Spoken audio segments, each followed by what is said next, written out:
Kidnap చేసి తీసుకెళ్తున్నారు. అది మాకు 3వ రోజు తెలిసింది. అక్టోబర్ 8న ఫైల్ కేసు ఫైల్ చేసిన తర్వాత 3వ రోజు హైదరాబాద్ ట్రేస్ అవుట్ అయ్యాల్సి ట్రేస్ అవుట్ అయితే అక్కడ ఏమీ మాకు తెలియదు అని చెప్పేసి అక్కడికి ఏం చేసి ఇన్ని రోజుల నుంచి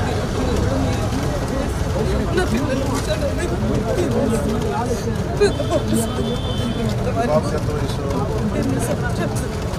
ఈ పక్కన తెలుసు సార్. ఇప్పుడు వారికి నా కుటుంబానికి కూడా నేను చెప్పుకోలేదు సార్. హాస్పిటల్లో చదువుకుంటామని చెప్పలేదు సార్.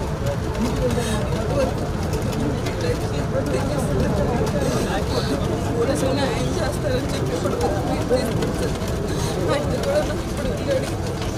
క్రైమ్ బ్రాంచ్ పంపించారు. ఇక్కడ Machavaram PS sir, Vijayawada Machavaram PS sir. CM చూస్తాం అని అన్నారు. వాళ్ళు మీకు ఫోన్ చేయాలి, ఫోన్ చేస్తే కానీ మేమేం చేయలేమని చెప్పారు సార్. ఎఫ్ఐఆర్ పెట్టాను సార్. నమస్కారం సార్. నా దగ్గరికి శివకుమారి గారు అని చెప్పి జార్జ్ ఇన్స్టిట్యూట్లో గ్లోబల్ హెల్త్ ప్రైవేట్ కంపెనీలో పనిచేస్తున్నారు. వాళ్ళు వాళ్ళ అమ్మాయిని 8 months బ్యాక్ కిడ్నాప్ చేశారని ఒక కేసు వచ్చింది సార్. వాళ్ళ అమ్మాయిని అది 8 months అది మనకి ఎఫ్ఐఆర్ కూడా ఉంది సార్. ఒకసారి మీరు చూసి కొంచెం ఒకసారి నాకు అప్డేట్ ఇవ్వండి sir. Please sir, request sir.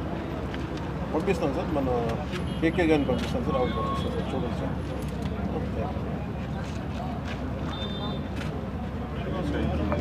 మీరు వెళ్ళండి అమ్మా ఒకసారి. ಹೆಚ್ಚಿನ ವಿಡಿಯೋಗಳಿಗೆ ಪ್ರತಿಧ್ವನಿ ಯೂಟ್ಯೂಬ್ ಚಾನೆಲ್ ಸಬ್ಸ್ಕ್ರೈಬ್ ಮಾಡಿ, ಬೆಲ್ ಐಕಾನ್ ಕ್ಲಿಕ್ ಮಾಡಿ.